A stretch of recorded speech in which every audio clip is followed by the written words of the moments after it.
आज हम लोग बात करेंगे भूतकाल पर कैसे अनुवाद बनाया जाता है, वो सीखेंगे।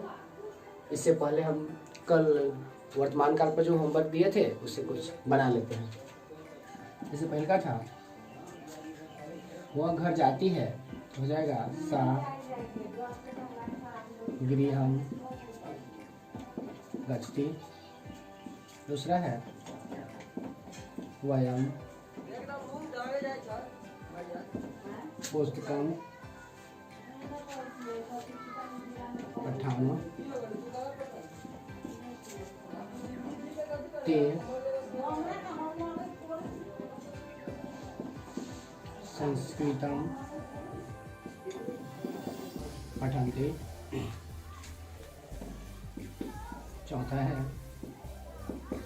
राम घर जाता हो तो राम गृहम गच्छति। पांचवा है मैं वहाँ खेलता हूँ, जिसका बनेगा अहम तत्र क्रीडामि। छठा है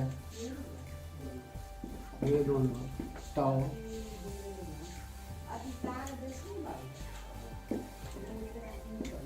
कदा गृहम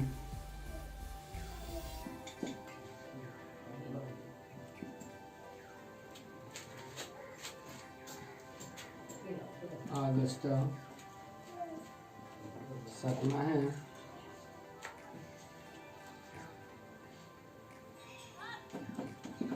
वयम तत्र कदा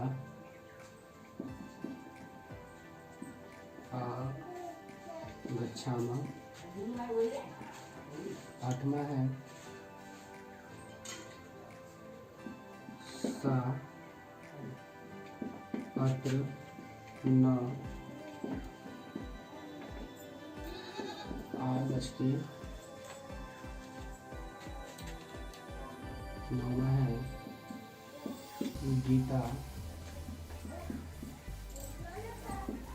पुस्तकम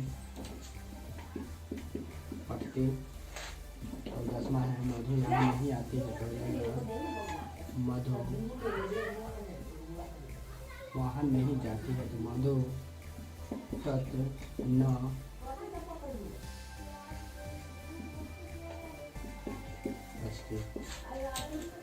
ये था कल का होमवर्क, जो आप लोग देख लेंगे और जो बनाए हैं मिला भी लेंगे। देखिए अब हम लोग आगे चलते हैं, तो मिला लेंगे, उसको हम साफ करते हैं।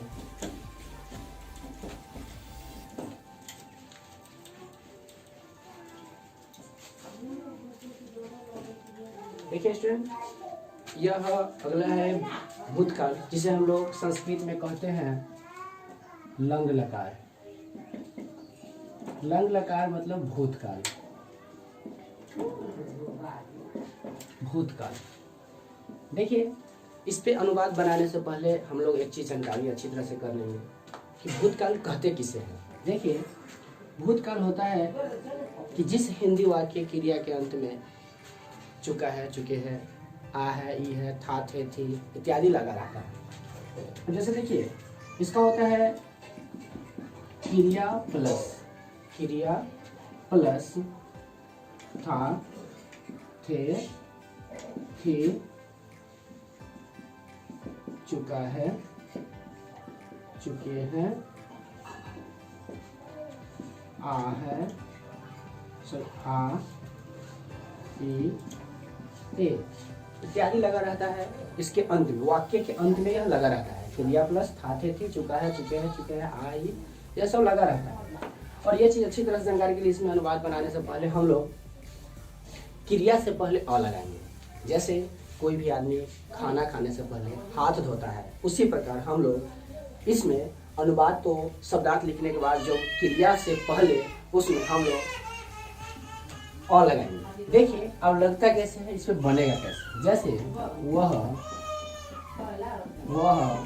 किताब पढ़ चुकी है, वह किताब पढ़ चुकी है।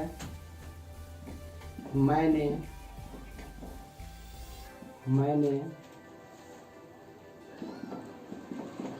किताब पढ़ा, उसने घर गया, हम लोग स्कूल जा चुके हैं। देखिए स्टूडेंट, अब यह बनता कैसे है इसमें तो हम बता दिए हैं। देखिए जैसे हम लोग कल पढ़े थे उसमें अनुवाद कि कैसे बनता है, जैसे 9 गो शब्दार्थ होता है उसी प्रकार 9 गो इसका लकार भी होता है।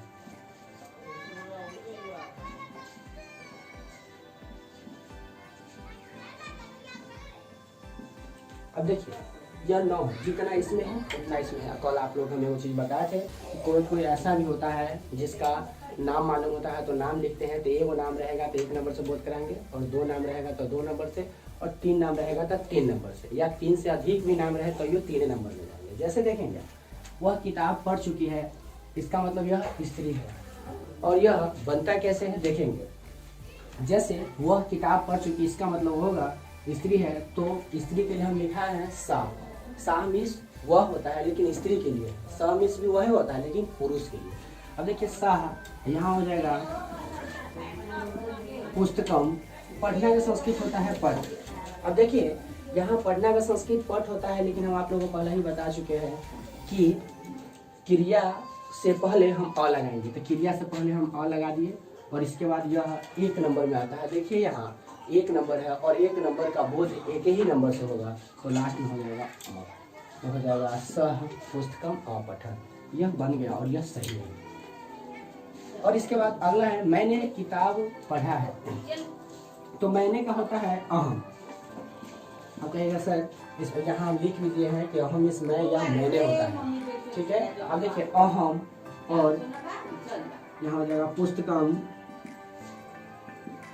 अहम पुस्तकम, पढ़ना का संस्कृत पठ होता है। और यहाँ देखिए मैं 7 नंबर पर है, 7 नंबर में देखिए अम आता है, तो हम पहले ही बता दिए क्रिया से पहले अ लगता है, तो क्रिया से पहले हम अ लगा देंगे, और इसके बाद अब यहाँ देखिए 7 नंबर में अम आता है।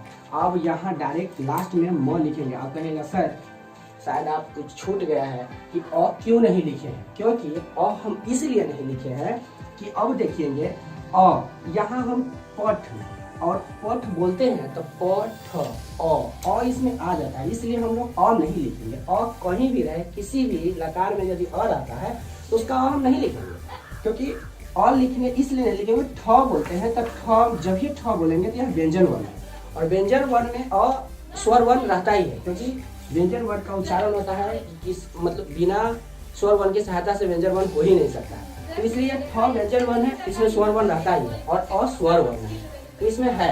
देखिए अब यहाँ क्या हो जाएगा अपठन, और यह सही है। अगला है उसने घर गया, तो उसने का होता है स, उसने घर गया इसका मतलब पुरुष है, तो हो जाएगा स। घर का होता है गृह, और जाना का होता है गच्छ। हम आप लोगों को पहले ही बता दें कि जब गच्छ और यह क्रिया से पहले अ लगाएंगे, और यह 1 नंबर में है, तो 1 नंबर में क्या है तो क्या हो जाएगा सह गृह अगच्छ। अब अगला है हम लोग जा चुके हैं, तो हम लोगों का क्या होता है वयम, और जाना तो होता हम लोग स्कूल जा चुके हैं, तो स वयम विद्यालयम, वयम विद्यालयम, और जाना तो होता है गच्छ। अब देखिए स्टूडेंट यहाँ वयम कितने नंबर का है, वयम यहाँ 9 नंबर का है, 9 नंबर में आम है, तो हम क्रिया से पहले अ लगाएंगे, और अ लगाने के बाद यहाँ यह अ तो आएगा नहीं, अकार आएगा, अकार लिखेंगे और म लिखेंगे, तो हो जाएगा वयम विद्यालयम अगच्छाम, और यह सही है। ऐसे ही स्टूडेंट जो भी है इसी प्रकार बनेगा, सिर्फ आपको 3 चीज हमेशा याद रखना होगा, वह याद रहता है तो अनुवाद बनाने में कोई दिक्कत नहीं होगी। जैसे सबसे पहले तो हमको शब्दार्थ याद करना होगा, बिना शब्दार्थ के तो अनुवाद संभव ही नहीं है। दूसरा है शब्दार्थ के बाद होता है काल, और तीसरा है लकार, न इसके बिना ही रह सकता नहीं। यह तीनों यदि आपको याद है तो शब्दार्थ देखते ही बन जाएगा, और आपको थोड़ा भी ये नहीं लगेगा कि हाँ अनुवाद हम नहीं बना सकते। जब भी कोई भी संस्कृत मतलब हिंदी हो, उससे यदि संस्कृत बनाना हो तो उसमें कोई दिक्कत नहीं होगी। सिर्फ आपको यह 3 चीज़ यदि याद रहता है तो, याद नहीं रहेगा तो आपसे नहीं बन पाएगा। इसलिए आप लोग यह 3 चीज़ हमेशा याद रखिएगा, यह हमेशा याद रहेगा तो बनाने में कोई परेशानी नहीं होगी। देखिए आप लोग अच्छी तरह से समझ गए होइएगा। तो अब इस पर हम कुछ ऐसे भी होते हैं जो बनाने लायक होता है लेकिन स्टूडेंट से बनता नहीं, वह सोच के पड़ जाता है कि यह कौन सा काल है और कौन सा लकार है। अब देखिए जैसे रहेगा वह घर गई, वह घर गई। आप कहेगा बहुत बच्चे ऐसे होता है कि वह कौन सा काल, वह घर गई। वहाँ गई इसका मतलब कोई स्त्री है, और स्त्री है तो इसका मतलब यहाँ क्या होगा सा। और घर का होता है गृह और जाना होता है गच्छ।